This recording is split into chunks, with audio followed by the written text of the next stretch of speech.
Hi guys, Dr. Drwendydearborne here from the Laws of Attraction in Action.com, and that is the laws plural of attraction in action.com, and of course the Facebook page, same name. So welcome guys. Today we're actually going to be talking about why versus what and how that impacts you in regard to the laws of attraction. As you know, we are in the year for making transformation, and in order to do so, you need to transmute, which is move silently, starting from within. So if you're listening to this on Facebook, guys, be sure to like me, subscribe to my channel, and hit that notification button so that we can send you a notification every time I upload a new video. So why versus what? For those of you who are my clients and you know me, you listen to my work, etc., you know that why is like taboo to me. The word why. Now, I know that there are many coaching philosophies out there that say you have to know your why, and I truly do understand where they're coming from with that. That being said, many people, when you actually ask them why, it can take them to this place of negativity. It can take them to this place where it's like you're putting them on the spot. Because invariably, when somebody's asking you why, they're calling you on your stuff. Why did you do this? Why did you do that? And if it's looked at, I'm going to say in the purest form, the purest intent of the word, from an intrinsic standpoint, it can assist and support you in moving forward. However, most people, when they are asked why, they are automatically put on the defensive, and some people don't even realize that they're doing this. And I want to say perhaps it comes from childhood, when somebody said to you, well, why didn't you do your homework? Why didn't you wash the dishes? Why are you late home? And you're scrapping to find a reason. Well, you know actually why you're late home. You know why you didn't wash the dishes. You know why you haven't done your homework. But now somebody's calling you on it, and it's got to come out in the open, and you have to actually express your truth, which as a child might not be appreciated by your parents. As an adult, it might not be appreciated by other adults and perhaps children also, but you have to express your truth. So why can put people on the defensive, and in that it can take them into down that rabbit hole, guys. It can take them down into the Alice in Wonderland's rabbit hole. It can take you into the vortex of victimology, your own victimology, whatever that may be. Now, why can be a powerful, as I said, a powerful medium for change, but it's not as powerful as what? It's not as powerful as what? When you ask yourself in truth, what is it that I am wanting? Not why are you wanting it? You know, because at the end of the day, many people know why. Actually, I take that back. Everybody knows why they have done X, Y, Z. Even if they say they don't know why they've done it, that's not true. Everybody knows why they have done what they have done. What they might not know is how to articulate it. What they might be doing is not wanting to articulate it. What they might not know is how to put it all together in context with where they find themselves now to where they were before. But believe me, if you've done something, you know why you've done it. And you can't tell me anything different. You know why you've done it. And perhaps sometimes it's only you who will know why you've done it. Again, when you talk about what are you wanting? Even if you actually say to somebody, what have you done? It's a whole different ball game. What are you wanting takes you on a different I call it magical carpet ride, or it takes you on a different pathway as you go within. When you ask somebody about the what in their life, they have to go within and look within so that they can really articulate that answer. What are you wanting for your life? Not why do you want it? Mind you, that can be important too. But what are you wanting for your life? And when they're actually able to dig that deep and say say what they are wanting, you can then create steps to move forward. So, okay, I thought about this as after this conversation that I had this morning, I thought about it and I was like, okay, you say to somebody, and I can put my hand truthfully, on about 10 people, if not more, who I know who drink or drive, or who drink and drive.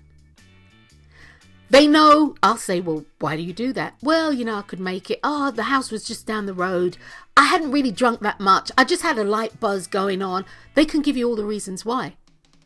But yet still, drinking and driving, not only is it illegal, but it's also dangerous. I can put my hand quite faithfully on 3 people who are actually having extramarital affairs at this moment as I speak. And you ask them why, and they can give you all these reasons as to why. Most people understand, unless they are in an open relationship, which then we wouldn't be talking about this, most people understand that infidelity is a no-no, and it's painful, and it has all these knock-on effects. But you ask why, and they can tell you why. But you see, telling you why and saying why doesn't mean that people are not going to, or it doesn't mean that people are going to make change. They can tell you why they're doing it. And then, of course, you can ask people, well, why is it that, your boss is always on you like this? And they figure out the why because, they're chronically late for work.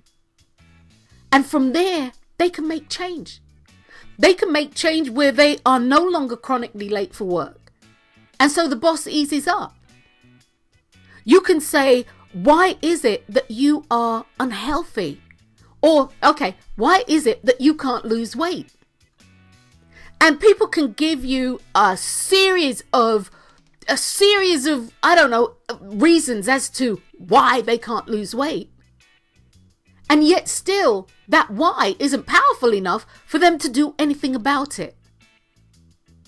And or the why is powerful for them to do something about it. I'm an emotional eater. And they might say to themselves, something, I need to find something, another mechanism for me to use my emotions or to deal with my emotions. Now, you have what? What are you wanting? When you ask somebody what they're wanting, I guarantee, and especially asked in the paradigm of the way in which I coach, and I have several people out there who coach or intrinsic coaches, which is what we are.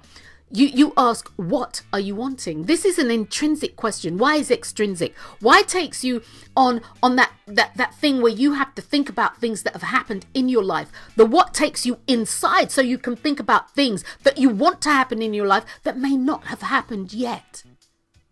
So you're talking to somebody who's overweight. Well, what are you wanting in regard to you, your weight, and your body image? Well, I don't want to be fat. Okay, I get that. So when you think about that, what does that look like for you? And people can start telling you how they look in their clothes and this and that and this and that. And then what does it feel like? Well, it will feel like this and that. What does it taste like? Well, it tastes like eating the foods that I like and love. Okay. So you have a paradigm to work within. People know what they want to feel like. They know what they want to look like. They know what the food needs to taste like. And so from there, you can start creating a foundation of which to build whatever weight loss journey you want to go on. Within people who are having these extramarital affairs, what are you wanting in a relationship with yourself and somebody else? Because clearly, the marriage isn't doing it for you. So what are you wanting within your marriage? Or what are you wanting within a relationship with yourself, as I said before, and then with somebody else? Well, I'm wanting, a lot of times what people will tell me is, well, he or she, whoever it is, they need to do this, that, blah, and the other. No. That's not what I'm talking about. You're telling me about them. We need to talk about you. You see, when you start telling me about them, you start talking about your why you're doing it. You start giving your reasons for and validations for, and they all might be your reasons, and whatever you come up with is valid because it's for you. What I might think and other people may think, that's what they think. So what are you wanting for yourself? And what does the perfect union look like with you or somebody else? Why are you doing it? Well, my wife this, my husband that, the this, the that. You have all these reasons. That doesn't set a platform for you to move forward. Now, working with the laws of attraction, in order for you to move forward in a way in which you want to and to experience what you want to, you need to know what you want. Why, for the most part, is talking about something that has happened in the past. Your history is not your destiny unless you choose it to be. And I don't work with people's history unless it's going to help them move forward in their destiny. Otherwise, it's just your history. It's not doing a damn thing for you other than pulling you under and holding you under. So guys, understand that as you use the universal laws of attraction, as you do your vision boards, as you do your gratitude work, as you do all the things that you are doing, why you are doing it may be important. But what you are doing is vitally important. The actual what, the action that you're taking, the new forward momentum action that you're taking, the spiritual, your inspired work. This is important. So guys, the universal laws of attraction are literally there for you. And they're there for you so that you can choose what it is that you want to invoke, so you can manifest the things that you say that you want to manifest. If you can only talk about why, that's what you're going to get more of. You're going to get more of your history. And if you want to leave some of that history behind, I'm here to tell you, you need to know what it is that you want for you. Invariably, you won't get that from the why. And I know that I had listened to somebody actually I was on YouTube, and they were sort of saying, you need to know your why. You know, why do you want to be rich? Why? And my thing is, what do you want to experience from being rich? What is it that you want to experience from being rich? What do you want to experience that you are not experiencing now? You know what you're not experiencing. So why do you want to be rich? Well, yeah, I want this, blah, that, and the other. That's wonderful. But what do you really want to experience? So you want the house, the car, to be able to pay your bills. What in its sum total does that bring to you? You want to experience peace. That's your what. That's the what that you want to experience. That's what buku dollars will bring to you. Peace. So guys, hopefully I've done a good job of explaining that. This is a passion of mine because I'm all about the what. I do use why because it is important. But at the end of the day, if you come to me and you say, well, I need to know my why, my thing is you need to know your what. When you know your what, you'll understand your why clearly. You'll understand why you've done what you've done. And sometimes even if you don't, it's about being able to move forward and not getting stuck in that loop. It's about it's about being able to be free to do and free to be. Know your what.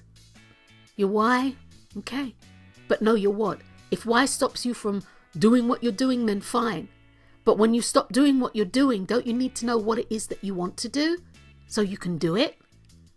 Or at least that's my thought process. Well, that's me for today, guys. I'm Dr. Wendy Dearborne. You can find me at the Laws of Attraction in Action. And once again, be sure to like, subscribe, and hit that notification button. And for you, in using the laws of attraction, recognize that you are the vehicle for the laws to be used. Your body is the vehicle for the laws to be used. And I'm going to talk about that at some stage. But until next time, guys, I'm Dr. Wendy Dearborne. Laws of Attraction in Action. Peace. Bye, y'all.